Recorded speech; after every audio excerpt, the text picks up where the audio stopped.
안녕하세요. 도란성형외과 조재호 정유석. 김윤건입니다. 오늘은 눈밑지방 재배치 제 관심이 있는 수술입니다. 원장님 또 하고 싶으신 거죠? 네.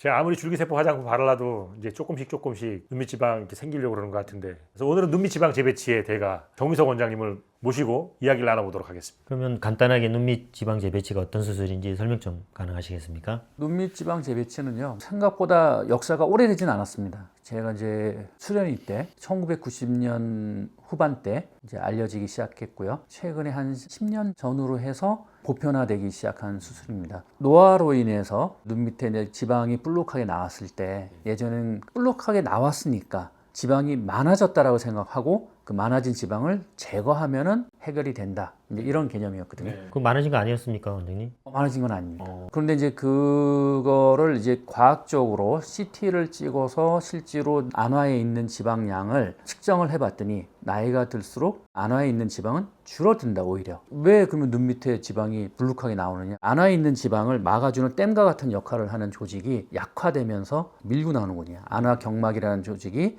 딱 잡고 있었던 게 늘어나고, 동심원을 그리고 있는 우리가 눈 감는 근육, 안윤근이라고 그러는데, 그 안윤근의 톤도 떨어지고 피부도 약해지고 지방을 막고 있던 것들이 이렇게 밀려 나오는 거였거든요. 그러니까 이제 지방은 줄어드는데 지방을 제거하면은 눈의 생리학적인 기준이 파괴가 되면서 오히려 문제가 발생하는 경우가 있어서 제거하지 말고 이 지방을 최대한 이용을 하자 한 것이 이제 눈밑 지방 재배치입니다. 저도 이제 조금 생기는데 위에 이제 불룩한 지방으로 요 밑에 있는 골을 메꿔주는 거죠. 위에 있는 지방을 밑으로 재배치를 해서 요 골을 메꿔주는 그 작업이 이제 눈밑 지방 재배치입니다.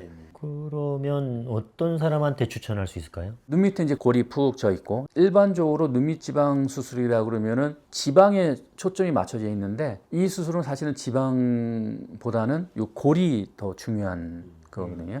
이제 이건 이제 안면 거상에서도 나오는 유지인대라는 그 개념 때문에 그러는데, 유지인대라는 것이 요 뼈에 딱 고정이 돼 있고, 그리고 이제 위에 지방이 나오고 고정돼 있는데, 위에 있던 지방이 나이가 들면서 밑으로 떨어지면서 요 골이 드러나는 거거든요. 그러니까 이 골을 메꿔주는 거에 초점을 맞춰서 하는 수술이거든요. 골이 심하게 있는 분들은 누구나 다 눈밑 지방 재배치 수술을 받을 수가 있습니다. 그래서 거울 봐서 자기 눈 근처에 꺼진 데가 나타나면 고려해 볼 수 있는 거다. 그렇죠. 예, 그럼 수술하는 방식은 어떻게 되는 걸까요? 피부 절개 있고요. 결막 절개 있는데, 일반적으로 이제 피부의 톤이 많이 떨어져 있거나 피부 처짐이 많이 동반된 경우, 또는 눈밑 지방이 골뿐만 아니라 심하게 좀 불룩하게 나와 있는 경우에는 되게 피부 절개를 합니다. 피부 절개를 해야 시야가 넓어지고 심하게 나와 있는 변형들을 개선을 할 수가 있습니다. 일반적으로 젊은 분들, 피부 톤도 좋고 처짐도 별로 없고 지방의 돌출이 아주 심하지 않은 경우에, 그럴 때는 이제 굳이 피부 절개할 필요 없죠. 피부 절개를 하게 되면 생길 수 있는 여러 가지 부작용이나 불편함이 있기 때문에 가능하면은 피부 절개를 안 하고 결막으로 절개를 해서 순수하게 지방만 재배치해주는 그런 작업을 하게 됩니다. 그러면 이제 궁금한 게 회복 시간이죠. 얼마나 회복이 걸릴까? 모든 수술 다 똑같은데요. 개인차가 굉장히 심해요. 평균적으로 보면은 보통 일주일 정도 되면 눈 주변에 있는 큰 붓기는 다 붓기가 빠집니다. 빠지고 한 일주일 정도면 붓기가 빠지고. 봤을 때 눈에 뭐 했구나 하는 정도의 느낌, 좀 부어있네, 약간 부어있네 하는 정도의 느낌이고요. 멍도 심하게 드는 경우가 가끔 있긴 하지만 일반적으로 그냥 누르스름한 정도의 멍. 여성분들 같은 경우에는 칠박 벗고 난 뒤에 가볍게 화장하면 눈에 띄지 않습니다. 그래서 되게 늦어도 2주 정도 되면 대인관계 하는 데는 크게 문제가 없고요. 그리고 피부 절개한 경우에 그 흉터 같은 경우에는 빠르면 한 달, 조금 오래 가시는 분들은 한 6개월 정도 가는데, 일반적으로 한 2, 3개월 정도면 흉터도 눈에 많이 띄지는 않습니다. 결막은 뭐 당연히 흉터가 겉으로 없으니까 흉터 걱정은 안 하셔도 돼요. 결막은 이렇게 눈 안쪽으로 얘기하는 거죠. 눈 안으로 이렇게 뒤집어서 눈 안쪽으로 절개합니다. 그럼 아플 것 같은데 통증은 어느 정도일까요? 통증은 별로 없어요.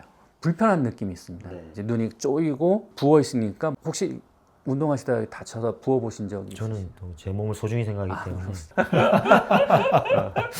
부어갖고 이게 눈이 좀 뻑뻑하고 불편한 느낌이 있습니다. 이제 그런 정도의 느낌이죠. 그러면 이제 수술을 고민하는 분들은 한 번으로 끝내고 싶은 마음도 있으시거든요. 그럼 이거 한 번 수술을 하면 평생 가는 겁니까? 뭐 평생 가는 수술은 없죠.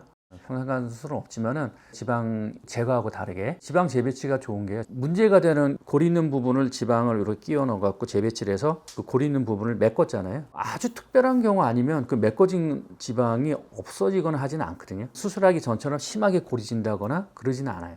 그래서 일반적으로 수술 한번 해놓으면 피부가 처져서 이렇게 피부가 남아 돌아가는 현상 이외에는 다시 그 골이 심하게 지고 지방이 심하게 볼록하게 나오는 경우는 별로 없어요. 제법 생각보다 효과가 좀 오래 유지가 됩니다. 한 15년 정도, 길면 20년 정도 유지되고요. 그리고 그 다음에 피부 처짐이 있거나 그럴 때는 굳이 지방 재배치를 또 할 필요 없고요. 그때는 늘어진 피부하고 근육만 조금 정리를 해줘도 처음 수술한 것처럼 깨끗하게 정리가 됩니다. 수술 후에 아무래도 이제 세안이라든가 화장 이게 언제부터 가능할 건지가 또 궁금하십니다. 수술하고 실밥 뽑기 전까지는 실 있는 자리에 물이 안 닿는 게 좋거든요. 그러니까 그때는 고양이 세수해야죠. 진짜 이렇게 고양이. 일주일은 조심해야 되고. 그렇죠. 한 5일 정도, 5일째 이제 실밥을 뽑으니까요. 그리고 실밥 뽑고 난 뒤에 세수 막 해야 되겠다? 이런 생각을 많이 하시는데 그러다 보면 어떻게 하냐면 이렇게 문질러 버리거든요. 벌어져서 오세요. 실밥 뽑고 난 뒤에 한 2, 3일 정도도 조금 조심스럽게 세안하시는 게 좋고요. 그래서 수술하고 한 7, 8일 정도 되면 정상적인 세안과 화장이 가능하게 되죠. 어쨌든 이거 눈밑지방 재배치가 만족도가 어마어마하게 좋은 수술입니다. 저는 그냥 이미 결정을 했습니다. 때가 되면 하기로. 날짜를 잡으시는 겁니까? 아직 때가 안 됐다고 대가께서 늘 말씀하시기 때문에 때만 되면 무조건 할 겁니다. 주변에 정 원장님한테 받은 지인들이 많이 있습니다. 그분들 보면 진짜 한 5년에서 10년은 그냥 바로 젊어집니다. 이거는. 여러분들도 조금이라도 눈 주변에 이렇게 뭐가 나와 있다 그러면 그냥 고민하지 마십시오. 이거는 너무너무 효과가 좋은 수술이에요. 눈밑지방 재배치는 정말 최고의 수술 중에 하나 아닌가. 항노화 수술 중에 이렇게 생각해 봅니다. 오늘은 눈밑지방 재배치에 대해서 알아봤습니다. 오늘 내용이 도움이 되셨다면 구독, 좋아요. 알림 설정 부탁드립니다. 안녕.